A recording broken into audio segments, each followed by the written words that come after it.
आऊज़ुबिल्लाहि मिनश्शैतानिर्रजीम बिस्मिल्लाहिर्रहमानिर्रहीम रब्बिश्रह ली सदरी व यस्सिर ली अमरी वाहलुल उक़दतम मिन लिसानी यफ़क़हू क़ौली। अस्सलामु अलैकुम व रहमतुल्लाहि व बरकातुहू। बिहम्दिही ताला आज हम बैंकिंग के लेक्चर नंबर 1 में मौजूद हैं। मेरा नाम सुहेल अहमद है और मैं आपके दो सब्जेक्ट्स को कंटिन्यू करूँगा। पहला है बैंकिंग और दूसरा है कमर्शियल ज्योग्राफी। दोनों लेक्चर जो हैं वो समझ लें कि क्लासेस के एतबार से अगर हम डिस्कस करें तो हमने वही जो टाइम पीरियड उसमें यूटिलाइज करना होता है जो किसी भी एक सब्जेक्ट के लिए हम यूटिलाइज कर होते हैं। तो यानी कि हमारी वीक में 3 क्लासेस हैं, उन 3 क्लासेस के अंदर ही हमें दोनों सब्जेक्ट्स को लेकर चलना होगा। आप परेशान नहीं होइएगा। सबसे पहली इंस्ट्रक्शन ये है कि आपका काम टेंशन लेना नहीं है। हमारे पास सारा सिस्टम मौजूद है। आपके लिए ये सेकेंड ईयर में फर्स्ट एक्सपीरियंस है और अल्लाह करे फर्स्ट एक्सपीरियंस ही हो, आप सेकेंड ईयर बहुत अच्छी तरह से जो है उसकी प्रिपरेशन करें, एग्जाम्स में आप अपेयर हों और अच्छे मार्क्स के साथ आप फिर इंशाल्लाह ग्रेजुएशन की तरफ मूव कर जाएं। लेकिन हमारा चूँकि प्रोफेशन ही यही है तो हमें सेकेंड ईयर के हवाले से या फर्स्ट ईयर के हवाले से जो भी हमारे पास स्टूडेंट्स आते हैं तो हमारे पास कई ग्रुप्स होते हैं और कई सालों का एक्सपीरियंस है।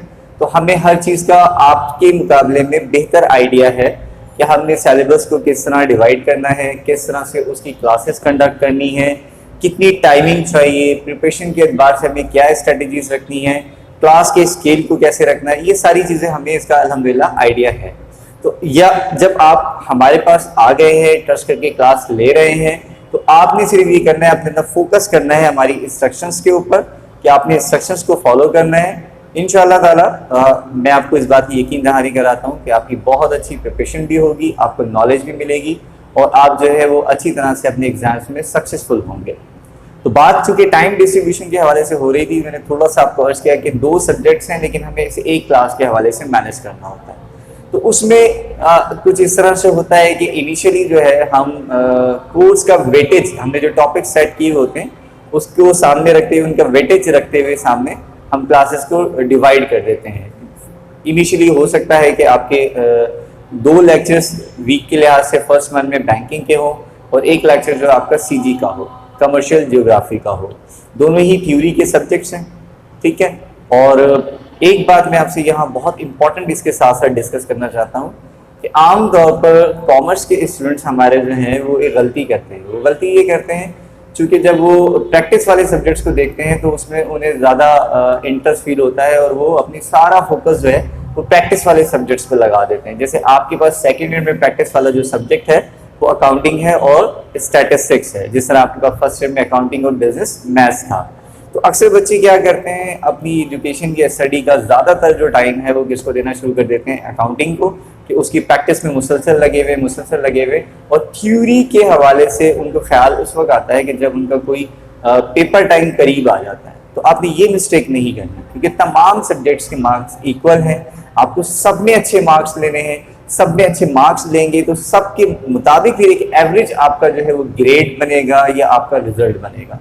तो आपको क्या करना है, अभी से अपने टाइम को डिवाइड करना है प्रॉपर्ली। वो हम सबसे लास्ट में डिस्कस करेंगे कि आप अपना पॉइंट टाइम किस तरह डिवाइड कर सकते हैं। अच्छा, अब सबसे इंपॉर्टेंट बात, थ्योरी के सब्जेक्ट्स हैं दोनों। तो थ्योरी में यकीनन हमें क्या करना होता है, एक हमारा बल्कि हमारा एक जहन बना हुआ है कि हमें बहुत रट्टा लगाने की जरूरत होती है। तो बिलीव करें कि आपको बैंकिंग और ज्योग्राफी में इस तरह रट्टा लगाने की नौबत नहीं आएगी। हमने अपनी क्लासेस को ही इस तरह टेक्निकली डिज़ाइन किया हुआ होता है कि अगर आप प्रॉपर्ली सारे लेक्चर्स लेते हैं, अपनी अटेंडेंस को यकीनी बनाते हैं और जो इंस्ट्रक्शंस हैं उनको फॉलो करते हैं, तो आपका 80 to 90% जो लेक्चर है वो आपके जहन में मेमोराइज हो जाता है। क्योंकि हम जिस तरह उसको आप तक डिलीवर करते हैं उसका एक टेक्निकल तरीक़ेकार है, उसका एक प्रॉपर तरीक़ेकार है, उसकी तरह से आपको डिलीवर किया जाता है, आपकी साइकोलॉजी को भी अंडरस्टैंड करते हुए, ठीक है। वो सारी चीज़ें आपको डिलीवर की जाती हैं। अच्छा, अब हम बात करेंगे, ये तो मैंने आपसे बात की कि आपने एक प्रायोरिटी सेट नहीं कर लेनी कि हमने अकाउंटिंग को या स्टैट्स को ही बहुत ज़्यादा टाइम देना है। आपने सबको टाइम देना है, आपने अभी से देना है, क्योंकि डेली बेसिस पे आप जब टाइम डिवाइड करेंगे तब आपके रिजल्ट से मार्क्स अच्छे आएंगे। क्योंकि रिजल्ट आपके तमाम सब्जेक्ट्स का एवरेज होता है, किसी 2 सब्जेक्ट का या एक सब्जेक्ट का नहीं। दूसरा मैंने आपको बताया कि मैं आपके साथ जो है वो 2 सब्जेक्ट्स डील करूंगा, एक बैंकिंग और एक आपका कमर्शियल ज्योग्राफी। अब इस हवाले से मैं आपको एक बात क्लियर करता चलूँ। स्टूडेंट्स, मेरे पास जो स्टूडेंट आता है मैं उसको ये बात क्लियर बता देता हूँ कि इम्पोर्टेंट का चक्कर कोई नहीं है। हम ये कैटेगराइज नहीं कर सकते कि this is the most important topic and this is not important topic. ऐसा हो नहीं सकता। हमने क्या करना है, बैंकिंग हो या कमर्शियल ज्योग्राफी, 100% नॉलेज लेना है, यानी नथिंग, कुछ भी ऐसा नहीं है जिसको हम इग्नोर कर सकते हो या छोड़ सकते हो।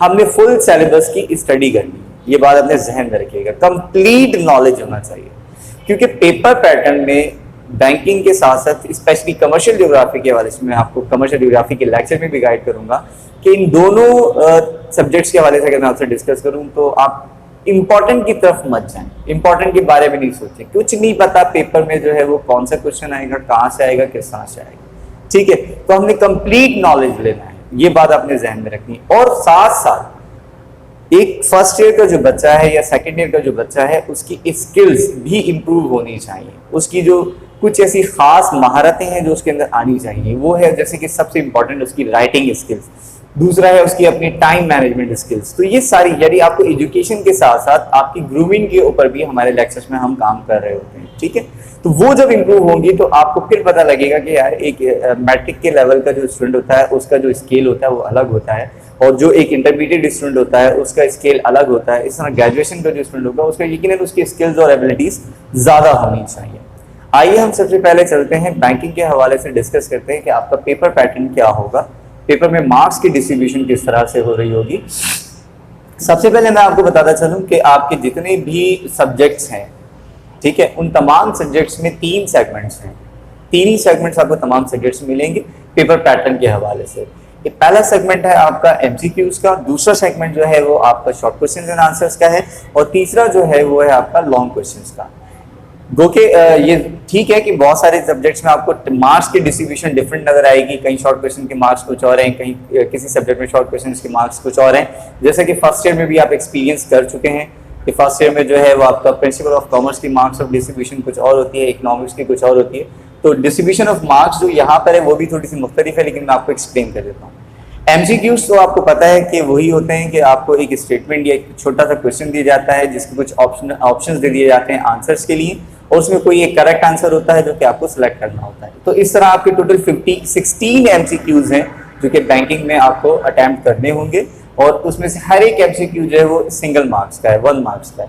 तो इस तरह टोटल जो एमसीक्यूज के मार्क्स बनते हैं वो 16 बनते हैं। ठीक है, सेकंड जो है वो आपका पोर्शन या सेगमेंट जो है वो शॉर्ट क्वेश्चंस एंड आंसर्स का है। शॉर्ट क्वेश्चंस एंड आंसर्स में हर क्वेश्चन जो आपका है वो 5 मार्क्स का है, और टोटल जो क्वेश्चंस आपको अटेम्प्ट करने हैं वो 7 क्वेश्चंस अटेम्प्ट करने हैं। ठीक है, 7 क्वेश्चंस अटेम्प्ट करने हैं तो 7 multiply by 5 is equal to 35। That means कि टोटल जो मार्क्स हैं शॉर्ट क्वेश्चंस एंड आंसर्स के वो 35 हैं। फिर जो नेक्स्ट आपका सेगमेंट है वो है लॉन्ग क्वेश्चंस का। लॉन्ग क्वेश्चंस के जो मार्क्स हैं वो कुछ इस तरह से हैं कि आपको 2 क्वेश्चंस अटेम्प्ट करने हैं, जिसमें से हर एक क्वेश्चन जो है वो 12 मार्क्स का है। तो 12 multiply by 2 is equal to 24। जब हम तीनों सेगमेंट के मार्क्स को आपस में सम अप करते हैं तो 16 plus 24 is equal to 40 and plus 35 is equal to 75। यानी कि जो टोटल मार्क्स हैं आपके पेपर के वो कितने हैं? टोटल 75 मार्क्स हैं। यहाँ तक मैंने आपको पेपर का आपका पैटर्न समझाया है थोड़ा सा कि किस तरह होगा। जैसे कि मैंने पहले आपसे कहा कि आपको 100% नॉलेज लेना है, यानी कि नॉलेज में कोई कॉम्प्रोमाइज नहीं करना है। हमने सिलेबस की किसी टॉपिक को भी जो है वो लेस इंपॉर्टेंट नहीं समझना है, क्योंकि हमें ये नहीं पता कि एमसीक्यूज जो है वो कहाँ से बन जाए और शॉर्ट क्वेश्चन आंसर्स कहाँ से आ जाए, किस टॉपिक से, और लॉन्ग क्वेश्चंस कहाँ से आ जाए। ठीक है, ठीक है। At the end of the time जब हम पेपर के बहुत नियर होते हैं तो हम कुछ एस्टिमेशंस कर रहे होते हैं, कुछ गैसेस कर रहे होते हैं पास्ट के एक्सपीरियंसेस को सामने रखते हुए कि किन के चांसेस जो है वो ज़्यादा हैं कि वो लॉन्ग क्वेश्चंस की तरफ आ सकते हैं या शॉर्ट या एमसीक्यूज की तरफ। लेकिन अगर नॉलेज हमारे पास पूरा है तो फिर तो हमें प्रॉब्लम नहीं है, हम उससे एमसीक्यूज के भी आंसर्स कर सकते हैं, शॉर्ट क्वेश्चन एंड आंसर्स भी कर सकते हैं और लॉन्ग क्वेश्चन भी अटेम्प्ट कर सकते हैं। द मोस्ट इंपॉर्टेंट थिंग कि आपने जो एडमिशन लिया है उसका एक मकसद ये है कि सिर्फ नॉलेज गेन करने के साथ साथ आपको अच्छे मार्क्स लेने हैं अपने एग्जाम्स के अंदर, ताकि आपका जो रिजल्ट है वो अच्छा है और फिर आप अच्छी तरह से अच्छे इदारों की तरफ, यूनिवर्सिटीज़ की तरफ एडमिशन ले सकें और फिर आगे अपनी एजुकेशन को कैरी कर सकें। तो मोस्ट इंपॉर्टेंट बात एक बहुत आती है सबसे पहले जहन में कि जैसे अकाउंटिंग वगैरह में तो नोट्स का पैटर्न नहीं होता या स्टैटिस्टिक्स में इतने नोट्स की आपको ज़रूरत नहीं पड़ती, लेकिन थ्योरी वाले सब्जेक्ट्स में आपको प्रॉपर नोट्स की ज़रूरत पड़ती है। तो एक क्वेश्चन रेज होता है कि बच्चे आपके जहन में भी आ सकता है कि सर बैंकिंग और कमर्शियल ज्योग्राफी के हवाले से जो है वो नोट्स का क्या करना होगा, नोट सेंटर से परचेज किए जाएंगे, आप क्या करवाएंगे। तो मैं आपको वो सारी चीज़ें आज पहले लेक्चर में क्लियर कर दूँ, क्योंकि वो सारी चीज़ें हैं जो कि आपके जहन में आती रहेंगी वक्तन फवक्तन। तो आज ही अगर उनके आंसर्स हो जाएंगे तो आपका फोकस सारा आपकी स्टडी की तरफ हो जाएगा। नोट्स के हवाले से मैं आपको एक बात क्लियर करता चलूँ कि नोट्स जो है आप सेंटर के भी परचेज करेंगे, ठीक है, साथ साथ क्लास वर्क भी चल रहा होगा। और क्लास वर्क बिलीव करें इतना इफेक्टिव होगा, इतना इजी और सिंपल होगा कि आपको बहुत मजा आएगा। आपके तमाम टॉपिक्स जो आप पढ़ते जा रहे होंगे वो आपको मेमोराइज होते जा रहे होंगे। अच्छा, अब करना क्या है कि नोट्स को भी आपने परचेज करना है, साथ साथ क्लास वर्क को भी फोकस करना है। क्लास वर्क को सामने रखते हुए आपने नोट्स को अपनी स्टडी करना है, ठीक है। जब आप दोनों को कंबाइन करेंगे और आपकी साथ साथ राइटिंग स्किल्स पे भी काम हो रहा होगा तो आप अपनी प्रोडक्ट तैयार करेंगे। यानी यूं समझ लें कि आप अपनी प्रोडक्ट को खुद ब खुद तैयार करने की एबिलिटी या कंडीशन में आ जाएंगे। वो आप साथ साथ चलेंगे, वो अपने इतना डिफिकल्ट नहीं होगा। जैसे जैसे लेक्चर्स होते रहेंगे आप देखते रहेंगे कि चीज़ें प्रिपेयर हो रही हैं। लेकिन अपनी प्रोडक्ट तैयार करने से मुराद है कि अपना मटेरियल जब आपको डिज़ाइन करते हैं तो उसका एक बड़ा अच्छा फ़ायदा ये होता है कि आपको लर्न बाय हार्ट करने पर टाइम नहीं लगाना पड़ता, क्योंकि जो चीज़ें आप खुद कंपाइल करते हैं या खुद उसको तैयार कर रहे होते हैं तो वो ऑलमोस्ट तकरीबन उसका मैक्सिमम पार्ट जो होता है वो आपको मेमोराइज हो रहा होता है। और जब भी आप जहन में लेके आते हैं कोई टॉपिक तो वो फौरन आपको लिखने वाली वो सारी चीज़ें समझ आ जाती हैं आपके जहन में कि अच्छा मुझे यहाँ से लिखना है, इस तरह से लिखना है। दूसरा फायदा क्या होता है कि अगर क्वेश्चन का अंदाज बदल जाए कहीं, ठीक है, किसी क्वेश्चन के किसी खास हिस्से में का सवाल कर लिया जाए तो आप वहाँ परेशान नहीं होते कि मैंने तो ये क्वेश्चन पढ़ा ही नहीं है। आपको तरतीब देना आता है कि भाई ये टॉपिक था, जिसमें टॉपिक में से इस छोटे टॉपिक का सवाल हो गया तो ठीक है आप बता सकते हैं मुझे ये छोटा टॉपिक उठाकर किस तरह लिखना है, ठीक है। परेशान होने की जरूरत नहीं, सब कुछ बहुत ईजी है। जैसे जैसे आप चलेंगे आगे ये सब कुछ बहुत आसान आपको लगता जाएगा, आप करते जाएंगे क्योंकि प्रैक्टिस में आता जाएगा। तो नोट्स भी परचेज करने हैं और क्लास वर्क को भी फोकस करना है, ठीक है। अब प्रिपरेशन के हवाले से जो है अल्हम्दुलिल्लाह हमारे पास एक proper test system, assignment system मौजूद है।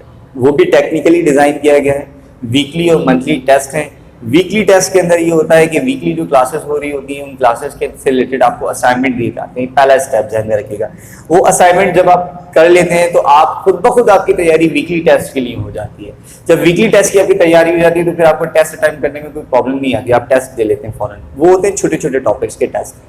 फिर उसके बाद क्या होता है, जब वीक के टेस्ट जो है वो एक साथ जमा हो जाते हैं तो पूरे मंथ के टॉपिक्स जो होते हैं जिनका आप एक दफ़ा पहले टेस्ट दे चुके थे उन्हीं को कंबाइन करके यानी उनमें से सिलेक्शन करके क्या किया जाता है कि मंथली टेस्ट डिजाइन कर दिया जाता है।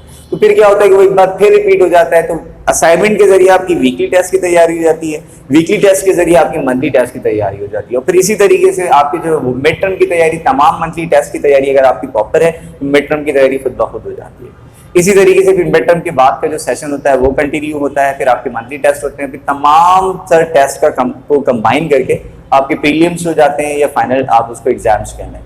यानी कि पेपर में जाने से पहले, एग्जाम में जाने से पहले ही आप अल्हम्दुलिल्लाह अपनी सब्जेक्ट के हवाले से मुकम्मल एग्जाम्स दे के कॉन्फिडेंट हो चुके होते हैं कि आपकी तैयारी बहुत अच्छी है और बहुत मुकम्मल हो चुकी है, ठीक है।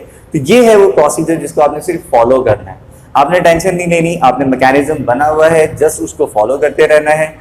एक बात और बहुत इंपॉर्टेंट कि चूंकि अभी सर्कमस्टेंसेस ऐसे हैं, हालात ऐसे हैं, सिर्फ हमारी कंट्री या हमारी सिटी के नहीं बल्कि आपको न्यूज़ अगर आप देखते हैं तो आपको आइडिया है कि पूरी दुनिया के हालात इस वक्त वो एक जैसे हुए हैं।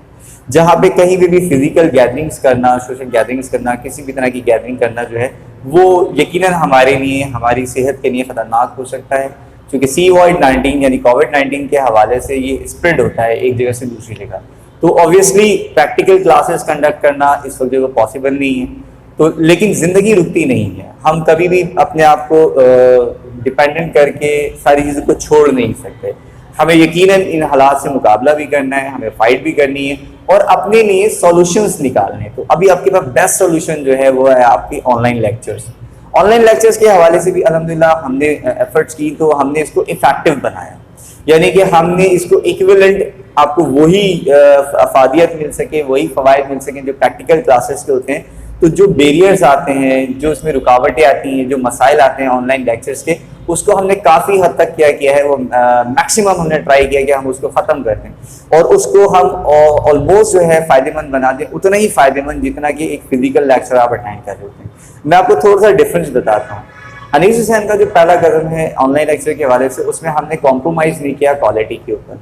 क्योंकि लेक्चर ऑनलाइन लेक्चर में जो प्रॉब्लम आता है कि जो डिफरेंट किस्म के मतलब आप ये कह लें कि सॉफ्टवेयर हैं जूम के हवाले से या जो जनरल सोशल साइट्स हैं उस पर लाइव क्लासेस जो कंडक्ट हो रही हैं तो उसमें मसाइल आते हैं, मसाइल है उनमें वॉइस के इश्यूज होते हैं, फिर टाइमिंग के इश्यूज होते हैं, फिर साथ साथ हमारे साथ इलेक्ट्रिसिटी का इशू होता है। तो उन सबको रिड्यूस करने के लिए या एलिमिनेट करने के लिए हमने क्या किया, अनिल सर ने कोई कॉम्प्रोमाइज़ नहीं किया, अपना IMS सॉफ्टवेयर जो है वो परचेज किया ताकि किसी किस्म का उस पर अदर नेटवर्क का लोड ना हो, उस पर अदर जो कहते हैं ना ट्रैफिक, इंटरनेट ट्रैफिक होती है, तो इंटरनेट ट्रैफिक जब किसी साइट पे बढ़ती है तो उसकी वजह से लोड बढ़ जाता है, तो उसमें प्रॉब्लम्स क्रिएट होती हैं। तो जब आपका इंडिविजुअल अपना सॉफ्टवेयर है तो उसका मतलब है उस पर आपकी गैर जरूरी जो है वो ट्रैफिक नहीं आएगी, तो गैर जरूरी ट्रैफिक नहीं आएगी तो आपका सॉफ्टवेयर प्रॉपर चलता रहेगा, आपको क्लैरिटी के साथ ठीक है सारी की सारी चीजें मिलती रहेंगी। तो सबसे पहला स्टेप तो मैंने आपको बताया कि अपना सॉफ्टवेयर है, अल्हम्दुलिल्लाह।